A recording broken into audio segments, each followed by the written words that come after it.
El libro de los Hechos, capítulo 3, versículos del 1 hasta el final. Dice así: cierta tarde, Pedro y Juan fueron al templo para participar en el servicio de oración de las 3 de la tarde. Mientras se acercaban al templo, llevaban cargando a un hombre cojo de nacimiento. Todos los días lo ponían junto a las puertas del templo, la cual se llama Hermosa, para que pidiera limosna a la gente que entraba. Cuando el hombre vio que Pedro y Juan estaban por entrar, les pidió dinero. Pedro y Juan lo miraron fijamente, y Pedro le dijo: míranos. El hombre lisiado los miró ansiosamente, esperando recibir un poco de dinero. Pero Pedro le dijo: yo no tengo plata ni oro para ti, pero te daré lo que tengo. En el nombre de Jesucristo de Nazaret, levántate y camina. Entonces Pedro tomó al hombre lisiado de la mano derecha y lo ayudó a levantarse. Y mientras lo hacía, al instante, los pies y los tobillos del hombre fueron sanados y fortalecidos. Se levantó de un salto, se puso de pie y comenzó a caminar. Luego entró en el templo con ellos caminando, saltando y alabando a Dios. Toda la gente lo vio caminar y lo oyó adorar a Dios.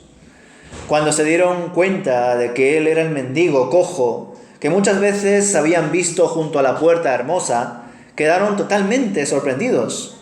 Llenos de asombro, salieron todos corriendo hacia el pórtico de Salomón, donde estaba el hombre sujetando fuertemente a Pedro y a Juan. Pedro vio todo esto como una oportunidad y se dirigió a la multitud.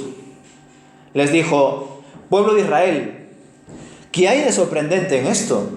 ¿Y por qué nos quedan viendo como si hubiéramos hecho caminar a este hombre con nuestro propio poder o nuestra propia rectitud? Pues es el Dios de Abraham, de Isaac y de Jacob, el Dios de todos nuestros antepasados, quien dio gloria a su siervo Jesús al hacer este milagro. Es el mismo Jesús a quien ustedes rechazaron y entregaron a Pilato, a pesar de que Pilato había decidido ponerlo en libertad. Ustedes rechazaron a ese santo y justo y en su lugar exigieron que soltaran a un asesino. Ustedes mataron al autor de la vida, pero Dios lo levantó de los muertos y nosotros somos testigos de ese hecho. Por la fe en el nombre de Jesús, este hombre fue sanado y ustedes saben que él antes era un lisiado. La fe en el nombre de Jesús lo ha sanado delante de sus propios ojos. Amigos, yo entiendo que lo que ustedes y sus líderes le hicieron a Jesús fue hecho en ignorancia. Pero Dios estaba cumpliendo lo que los profetas predijeron acerca del Mesías, que él tenía que sufrir estas cosas. Ahora pues, arrepiéntanse de sus pecados y vuelvan a Dios para que sus pecados sean borrados. Entonces de la presencia del Señor vendrán tiempos de refrigerio y Él les enviará nuevamente a Jesús, el Mesías designado para ustedes. Pues Él debe permanecer en el cielo hasta el tiempo de la restauración final de todas las cosas, así como Dios lo prometió desde hace mucho mediante sus santos profetas. Moisés dijo: el Señor Dios de ustedes les levantará un profeta como yo de entre su propio pueblo. Escuchen con atención todo lo que Él les diga. Luego Moisés dijo: cualquiera que no escuche a ese profeta será totalmente excluido del pueblo de Dios. Comenzando con Samuel, cada profeta habló acerca de lo que sucede hoy en día. Ustedes son los hijos de esos profetas y están incluidos en el pacto que Dios les prometió a sus antepasados. Pues Dios le dijo a Abraham: todas las familias de la tierra serán bendecidas por medio de tus descendientes.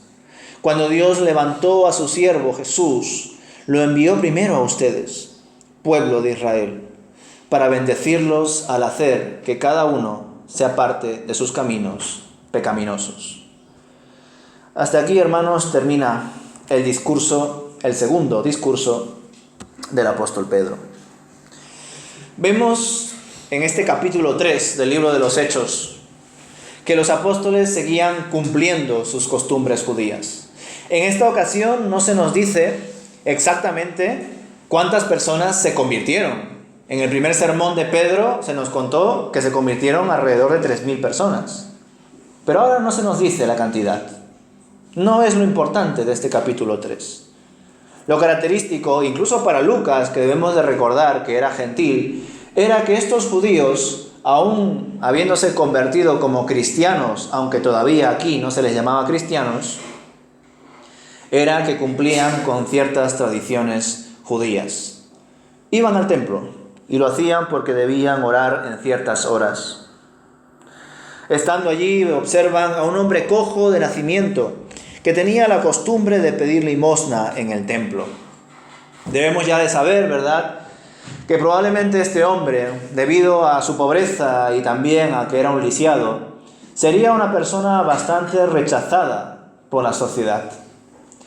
Sería una persona apartada por la sociedad no solamente porque no podría trabajar, sino porque se tenía la convicción por los sacerdotes de que aquellos que estaban enfermos o que nacían enfermos eran por su pecado, en un caso, y por la herencia de los pecados de sus padres.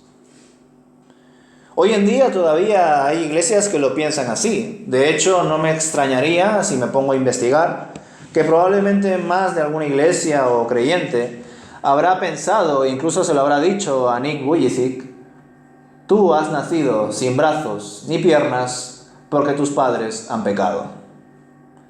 Esa creencia, que se extendió muchísimo en el judaísmo, también existe desgraciadamente hoy en día en las iglesias evangélicas.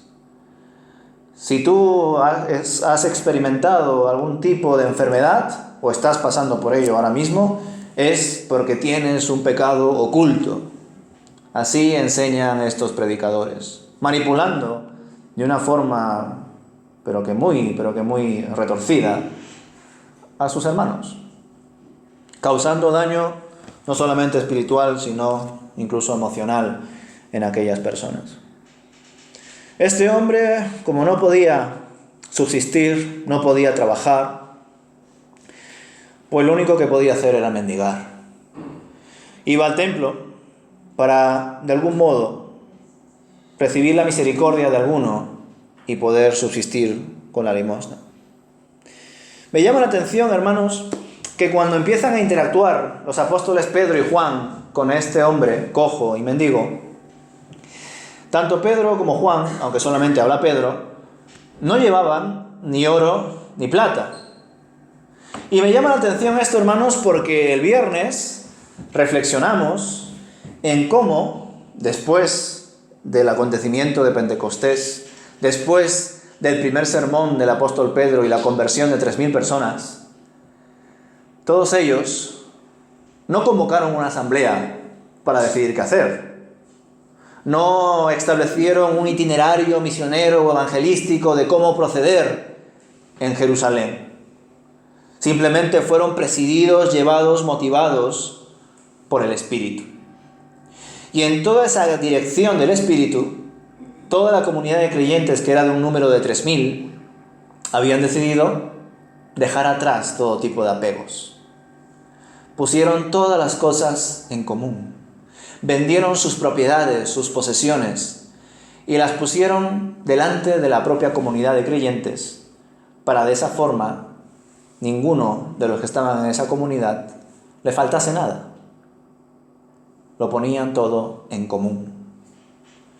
Y eso no fue una especie de sistema político-económico que ellos inventaron, no. Fue la propia dirección del Espíritu Santo trabajando en ellos y haciéndoles ver que si quieres seguir a Jesús, niégate a ti mismo, toma tu cruz y síguele. Y negarte a ti mismo es ya no solamente entender que todo lo aparentemente tuyo es de Dios, sino que tu propia vida ya no es tuya, es del Señor.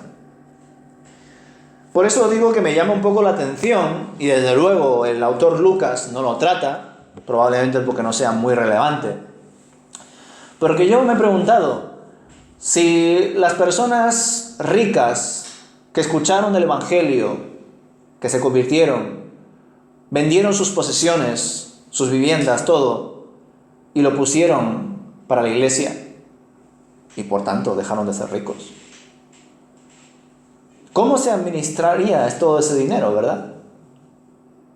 Porque serían cantidades muy grandes. Nuestra lógica nos diría, pues suponemos que probablemente lo habrán administrado los apóstoles. Son los de más confianza. No lo sabemos, hermanos. Incluso cuando más adelante, capítulo 6, se inaugura otro ministerio en la iglesia, el ministerio de los diáconos, recordaréis, ¿verdad? Donde el más famoso es Esteban, debido al martirio que él recibió, en el capítulo 7. Vemos que los diáconos no estaban establecidos en ese momento de la historia de la iglesia para administrar el dinero necesariamente. Sus funciones principales eran cuidar de las viudas y de los huérfanos. Entendemos, por tanto, que toda la iglesia como tal administraría el dinero, y el dinero no sería de nadie en concreto. Es más, no solamente no sería de nadie, sino que lo tendrían guardado en algún lugar o lo que sea, porque si alguna persona lo tendría que llevar, pues supongo que serían los apóstoles. Pero cuando este mendigo cojo les pidió limosna a Pedro y a Juan, Pedro y Juan, que yo entiendo que no estaban mintiendo, estaban diciendo la verdad, le dijeron: nosotros no tenemos ni oro ni plata. No llevaban nada encima. Probablemente aprendiendo de Jesús. Jesús no llevaba nada encima, ¿verdad? El que controlaba la bolsa y de vez en cuando sacaba un poquito era Judas Iscariote. Pero en verdad esa bolsa de dinero, y vamos a decir de algún modo, todo el ministerio de Jesús fue subvencionado, si lo podemos decir así, por las mujeres. Gracias a que varias mujeres adineradas se convirtieron, creyeron en Jesús y le seguían, gracias a sus riquezas que las pusieron para el ministerio de Jesús y sus apóstoles, ellos podían seguir adelante. Y esto es impresionante porque Jesús, es Jesús. Jesús no necesitaba dinero para nada. Él cada día dormía en un sitio distinto. Y para comer, si él quisiese, podía fabricar comida, por decirlo de alguna forma, todos los días. Todos los días hago multiplicación de panes y peces. Todos los días cojo un poco de agua y lo hago en vino. Jesús podría haber hecho eso, ¿verdad? Pero no lo hizo. Lo hizo algunas veces. Y lo hizo para los demás, no para él mismo. Jesús vio oportuno, y quizá fue un precedente también para la iglesia, que las mujeres adineradas mantuviesen el origen de lo que iba a ser la iglesia. En este caso, igualmente, Pedro y Juan no llevaban dinero, pero sí llevaban el poder de Dios en sus vidas, porque tenían al Espíritu Santo. Llama la atención también que en el anterior texto, en la anterior predicación, reflexionamos también que muchas señales, milagros y prodigios ocurrieron tras esa conversión de 3.000 personas. Pero Lucas avanza rápido. No nos dice concretamente qué milagros, prodigios y señales pasaron después de la conversión de los 3.000. Ahora sí. Y probablemente Lucas recoge solamente este milagro de sanidad y no otros que lo habrán habido, porque Lucas se dio cuenta de que específicamente con este milagro, el de un lisiado mendigo cerca del templo, fue lo que propuso la discusión entre Pedro, Juan y compañía ante el concilio, ante el Sanedrín. Los líderes judíos empezaron a ver a los discípulos de Jesús como una gran amenaza. Pensaron que con la muerte de Jesús ya ese problema se había terminado, pero nada que ver. Escucharon seguramente, aparte de lo que estaba pasando aquí, que en otros momentos estaban ocurriendo milagros, sanidades, prodigios, señales en torno a estos discípulos de Jesús. Por eso es relevante este milagro, esta sanidad, y no otras. Vemos también, hermanos, que las multitudes se quedaron, al igual que con Jesús, impactadas por el milagro.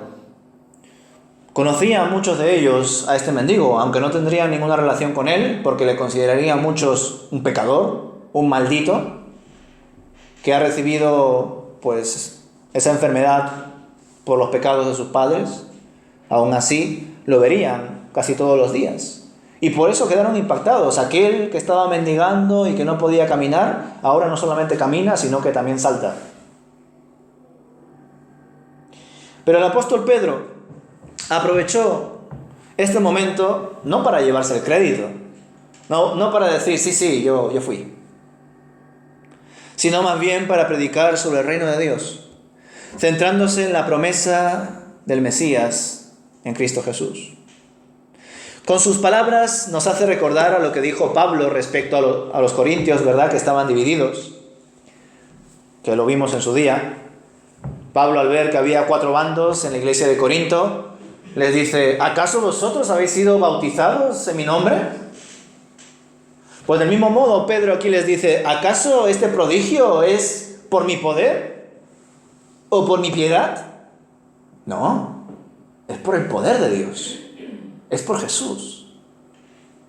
Qué bueno, ¿verdad?, ver esos paralelismos entre Pablo y Pedro en esa humildad y reverencia ante Dios. No creyéndose sabios, no creyéndose mejores, no creyéndose ni siquiera necesarios para la extensión del reino de Dios, sino más bien comprendiendo que es Dios trabajando a través de ellos para la extensión de su reino. El apóstol vuelve a mostrar en este segundo sermón la soberanía de Dios en medio de las malas acciones de los judíos y también gentiles que formaron parte de la traición, el juicio y la crucifixión de Jesús. Es de destacar que el propio Pedro anuncia que la salvación comienza primeramente en los judíos. Así hemos concluido este capítulo 3 de Hechos. Pero luego le costó entender que el Evangelio también era para los gentiles. Él, aún lleno del Espíritu, estaba en proceso de aprendizaje. Y eso es bueno, porque a veces damos la sensación de que aquellos que estamos llenos del Espíritu Santo, o que tenemos muchos años en el Señor, o que hemos estudiado teología, o qué sé yo, somos personas que prácticamente estamos levitando ya, de tanta piedad. Incluso hay iglesias, alguna que otra que he visitado, que me acuerdo que este lugar, que ellos le llaman a algunos el altar, solamente lo podía pisar el pastor. Incluso aquellos que presidían la alabanza presidían allí. Aquí solamente puede pisar el pastor, esto es el lugar santo. Eso no es compatible con la fe, hermanos, que se expresa en la palabra de Dios. Qué bueno ver cómo Pedro tuvo que aprender, aun siendo además una piedra, un punto clave para la extensión del reino. Los discursos que recogen Hechos perfectamente los podría haber dado Juan, los podría haber dado Santiago, u otro discípulo, otro apóstol, Felipe, pero lo dio Pedro. Y qué bueno también, hermanos, porque, generalmente en España no suele ser muy común, porque la mayoría de las iglesias son pequeñas. Y como son pequeñas, da gracias si tienen un pastor. A veces ni eso. Bíblicamente, es mejor que una iglesia, independientemente de que sea pequeña o no, tenga un consejo de ancianos, de pastores. Porque siempre va a haber muchas sensibilidades en la iglesia. Siempre va a haber muchos perfiles y afinidades. Por eso es bueno que el consejo, el liderazgo de una iglesia sea amplio.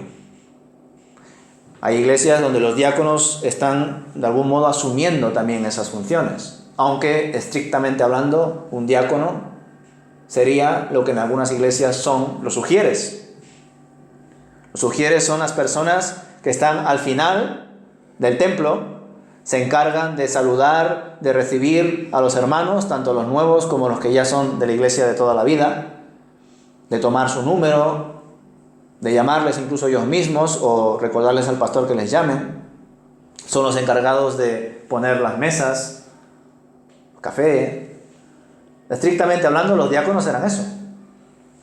Pero ya con el tiempo fueron cambiando. Y lo precioso además es que aún haciendo esos servicios que desgraciadamente algunos piensan que no son espirituales, para Dios lo es. El diácono, aún haciendo lo que hoy en día sería obra social o atención a la iglesia, debía ser una persona con buen testimonio, lleno del Espíritu, con conocimiento de la palabra. 1 de Timoteo capítulo 3. Requisitos de los obispos, pastores y diáconos. Pero las cosas han cambiado hoy en día. ¿Y por qué os digo todo esto, hermanos? Pues porque Pedro no era solamente Pedro, eran 12.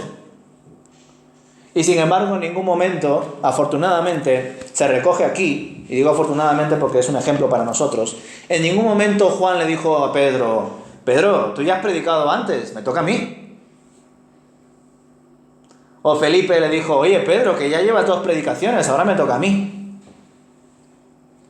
Y sin embargo, esas discusiones dentro de un consejo de pastores o de ancianos, desgraciadamente se producen.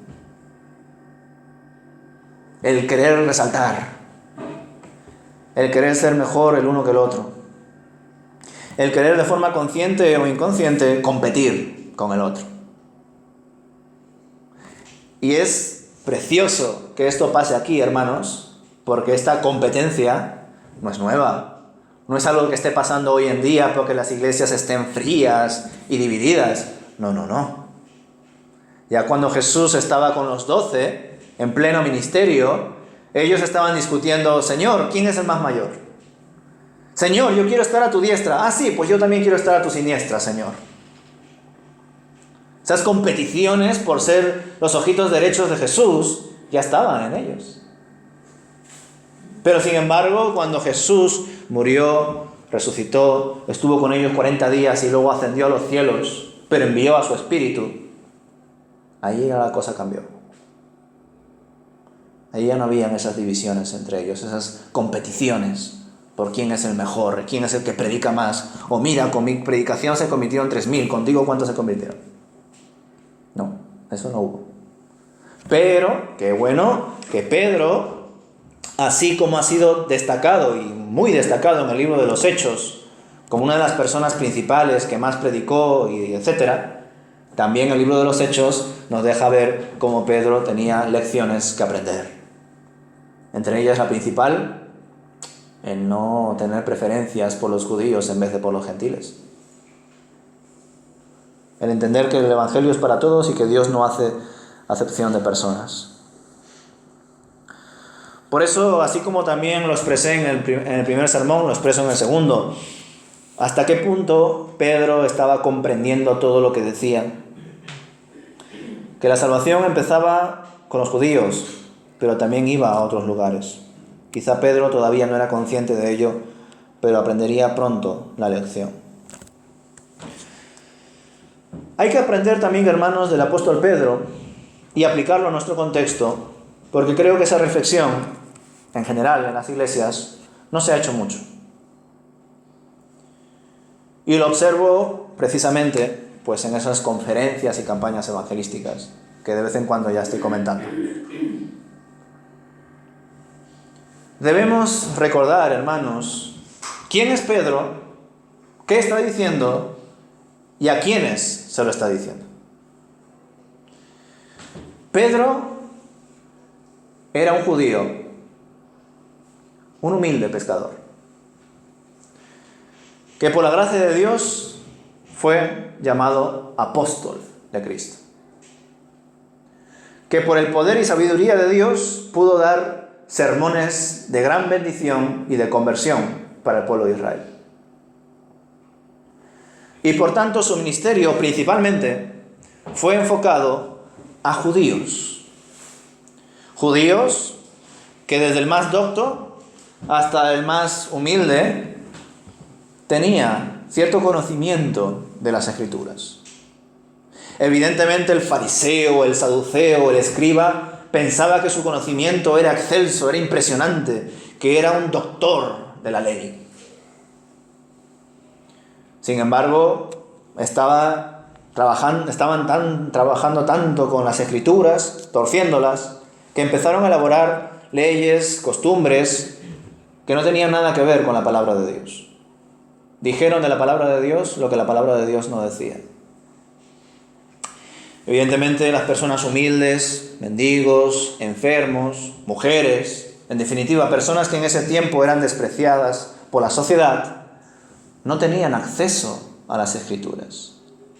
Incluso varios de estos sectores no podían entrar ni al templo ni a las sinagogas, porque eran personas impuras, eran personas pecadoras, ya sea porque trabajaban con animales impuros o muertos, o lo que sea,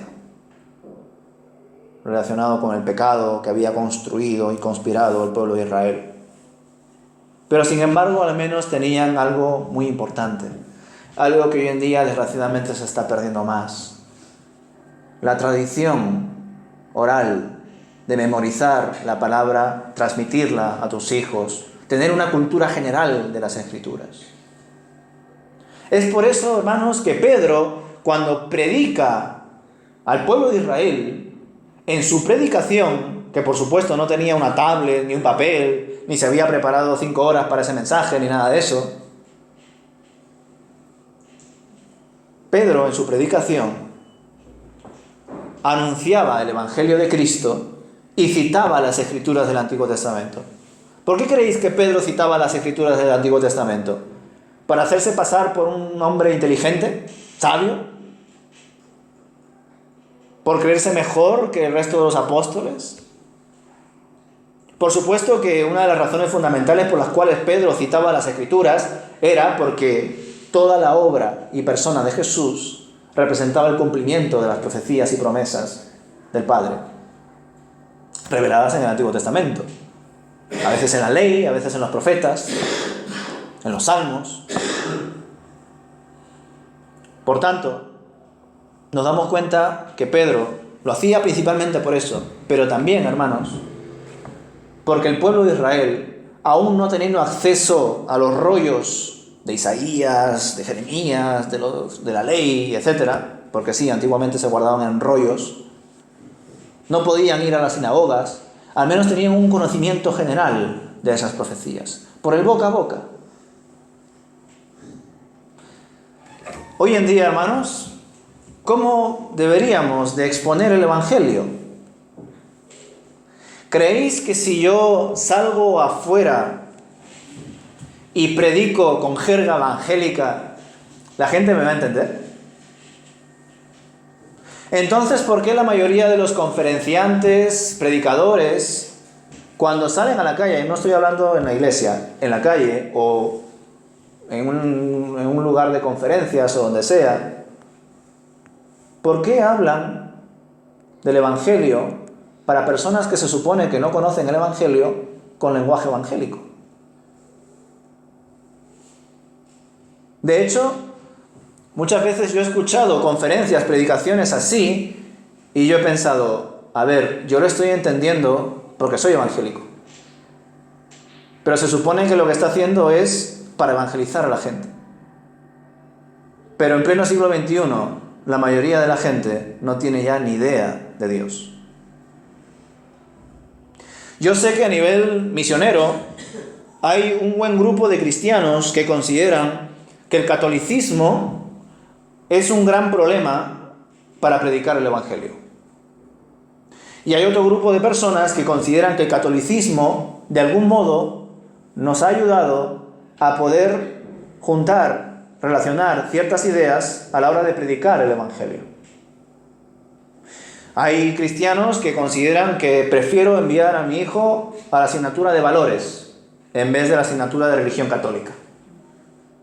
Y hay personas que dicen, pues yo prefiero llevar a mi hijo a la religión católica en vez de a valores, porque vaya ideologías se enseñan allí. Bueno, habría que ver también cada colegio, cada currículum.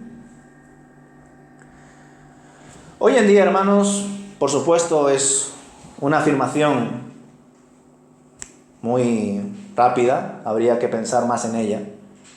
Me da la sensación de que en buena parte el catolicismo hoy es como el judaísmo en su época. Una construcción de diferentes tradiciones, dogmas y filosofías que muestran un cierto espejismo, un eco de lo que es la palabra de Dios. Por tanto, de hecho una vez lo estuve hablando con Mari Carmen, yo estaba pensando, ¿y si quizá la iglesia hoy en día, la iglesia evangélica, la iglesia cristiana en general, hiciese como Pablo?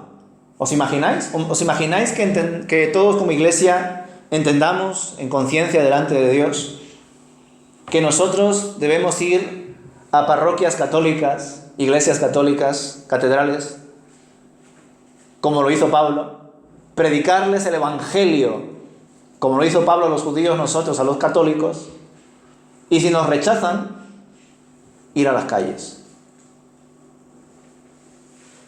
Quizás sea la nueva metodología. O quizá no, también hay que ir a los judíos. Hoy en día también. Desde luego, hermanos, el único texto que nos puede servir de base cuando nuestro objetivo es evangelizar en las calles o a personas no creyentes o ateas o que tienen otro tipo de creencias en otros dioses que no sea el Dios de la Biblia, el único ejemplo está en Hechos capítulo 17. Y si encontráis alguno más, decídmelo. Pero en Hechos capítulo 17 es el único ejemplo del cual debemos de profundizar, donde Pablo no predica a judíos usando textos de las Escrituras. Predica a gentiles. Fue a Atenas. Y Pablo, cuando fue a ellos, evidentemente no empezó a citar a Moisés y los salmos y los profetas y qué sé yo, ¿no? Todo lo contrario, el apóstol Pablo, el cual conocía muy bien las Escrituras, había leído en su vida privada textos de poetas griegos. Y usó esos textos y además el monumento que tenían ahí en Atenas al Dios desconocido, usó ambas fuentes, ambos recursos, para hacer el puente de comunicación y llevarles al Evangelio. Esa es la forma en la cual deberíamos de predicar a personas que entendemos que no tienen ningún conocimiento de la Biblia, porque han sido criados en una familia agnóstica o atea. Y este estudio, hermanos, no sé por qué no se está haciendo tanto a la hora de organizar campañas evangelísticas, conferencias de apologética, de conversión, de llamar a la gente y decir, si sientes que el Señor te está hablando, ponte de pie, oramos por ti, haz la oración de fe. Probablemente incluso en esas campañas habrán personas que quizás incluso se han convertido, pero empiezan a usar esa jerga evangélica de ¿me pongo de pie? ¿Oración de fe? ¿Qué es eso? Porque no manejan esa jerga evangélica, hermanos. Y si Pablo no usó jerga de escrituras judías y palabras judías con los gentiles de Atenas, ¿por qué se está usando ahora? Sin embargo, en la iglesia, pues por supuesto, vamos, si la persona que se pone a predicar aquí o a enseñar sentado o lo que sea, no da por hecho que las personas que vienen a escuchar, la mayoría, pues tienen un conocimiento básico de la Biblia, pues todos los días debería de estar empezando por el principio, en su predicación. Pero se supone que toda persona que se congrega habitualmente en una iglesia está formándose bíblicamente, está obteniendo un conocimiento de la Biblia. Y por supuesto puede refutar, puede compartir sus ideas, sus énfasis, y así crecemos como iglesia. Con todo esto, hermanos, una pregunta que supongo que también vosotros os la habéis hecho. ¿Qué poder tienen hoy en día los creyentes? ¿Por qué creéis que Dios, al menos desde nuestra experiencia, no está actuando de la misma forma en las iglesias? O quizás sí lo está haciendo y nos lo estamos perdiendo. Porque entendemos que Dios es el mismo. El Dios del Antiguo Testamento es el mismo que el del Nuevo. El Dios que multiplicó los panes y los peces, que al ciego le hizo ver, al cojo le hizo andar, etcétera, etcétera, es el mismo Dios de ahora. Pero ¿por qué hoy en día, al menos otra vez repito en nuestro contexto, no hay esas sanidades, esos milagros como en el tiempo del libro de los Hechos? ¿Dios ya no quiere hacer milagros? O quizá no estamos formando parte en todo nuestro ser de lo que Dios quiere que hagamos como iglesia. Porque claro, nosotros queremos la sanidad, queremos la prosperidad, queremos no estar solos. Y por supuesto esos deseos son legítimos, son lógicos. ¿Quién va a querer estar solo? A no ser que haya tenido una mala experiencia, claro. ¿Quién no va a querer tener un buen trabajo y una economía estable? ¿Quién no va a querer estar sano? ¿Verdad? Todos queremos. Pero lo que no queremos es dejar atrás nuestro ego. Lo que no queremos es desapegarnos de las cosas. Eso no. Queremos que el cojo ande. Pero no queremos poner todas las cosas en común. Entonces, ya dijo hábilmente un predicador en su día, hoy en día las iglesias tienen oro y plata, pero el cojo no anda. Qué triste. Yo prefiero no tener oro y plata, pero que el cojo ande.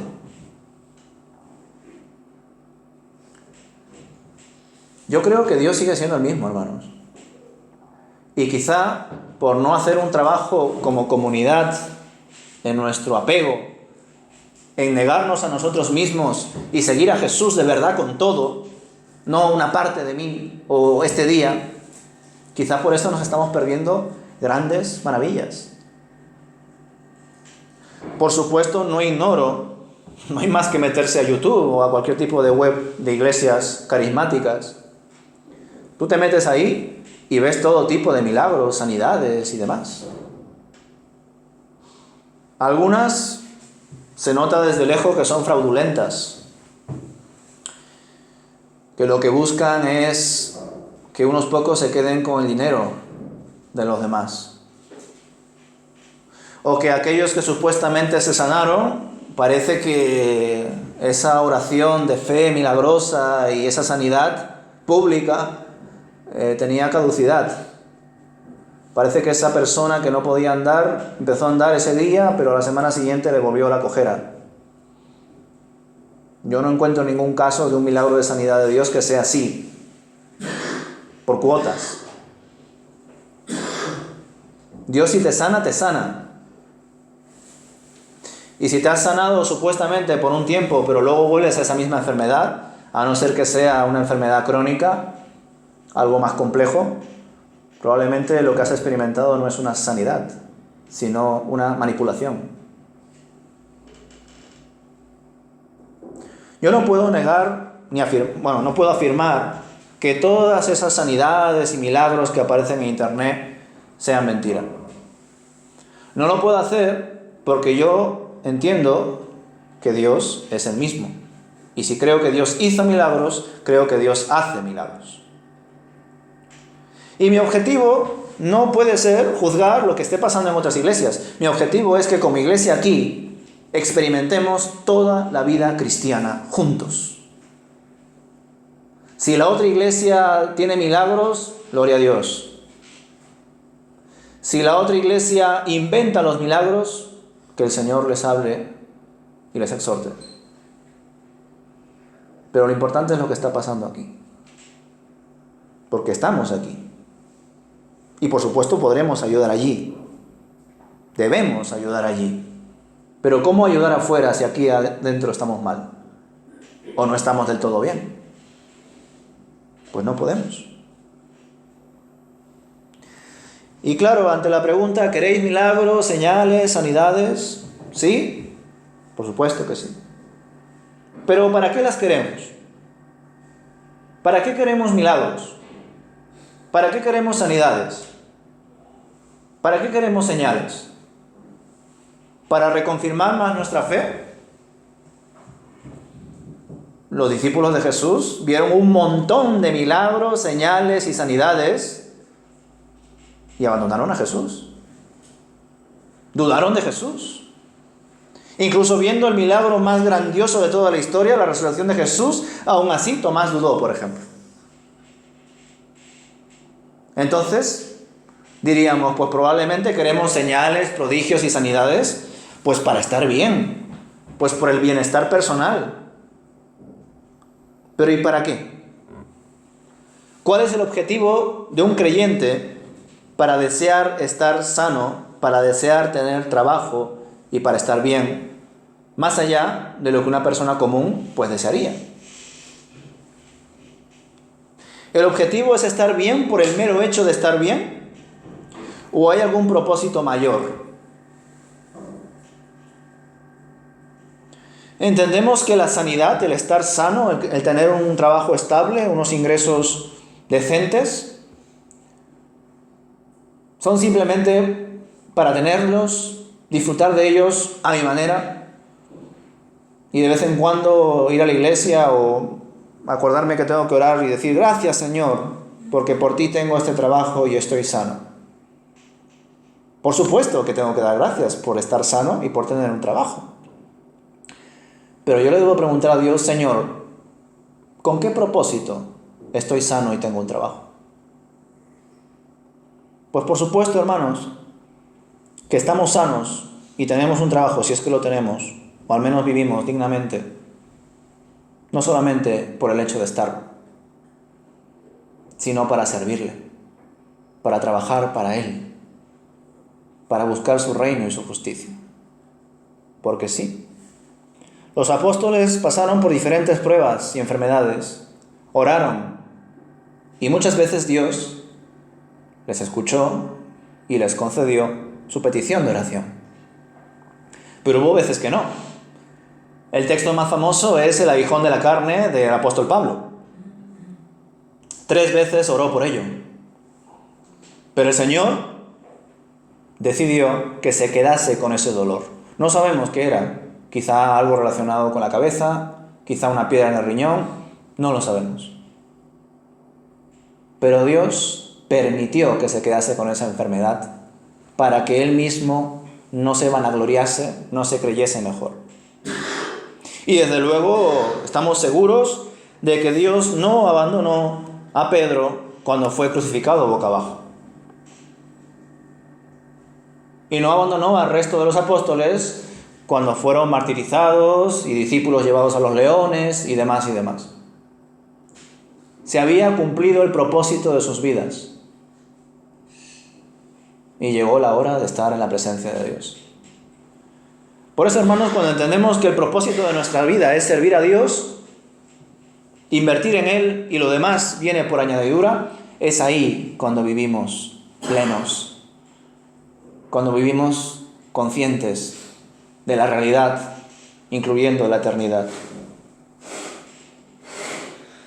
¿Por qué muchas iglesias están tan acomodadas? Pues, bueno, desde luego ha sido un gran avance para la democracia y la sociedad el obtener libertades como la libertad religiosa, ¿verdad? La libertad religiosa ha beneficiado, suponemos, a España. Pero esto ha causado un mayor éxito o quizá un mayor fracaso para la extensión del reino. Debemos analizarlo.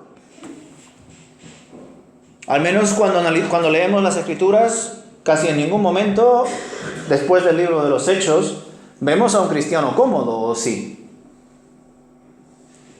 De hecho, cuando el cristiano está en comodidad, empieza a enfriarse, empieza a perder el norte.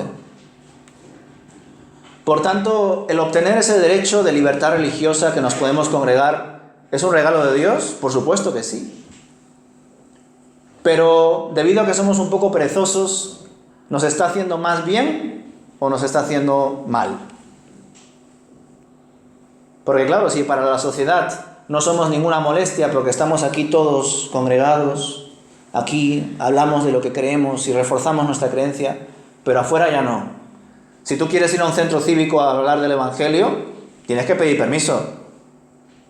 En las calles, cuidado. Repartiendo panfletos, depende.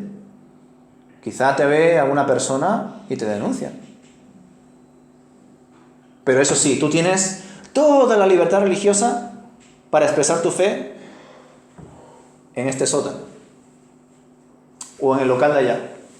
Ahí expresa toda la fe que tú quieras. Pero donde esté el mundo, donde esté la verdadera necesidad, ahí no. Entonces, ¿hasta qué punto la libertad religiosa está siendo un bien para nosotros o un mal?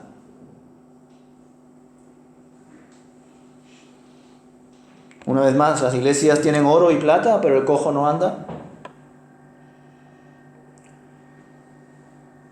Si comparamos el desarrollo de la iglesia tras Pentecostés y lo comparamos con el desarrollo de la iglesia hoy en día, ¿encontramos las diferencias?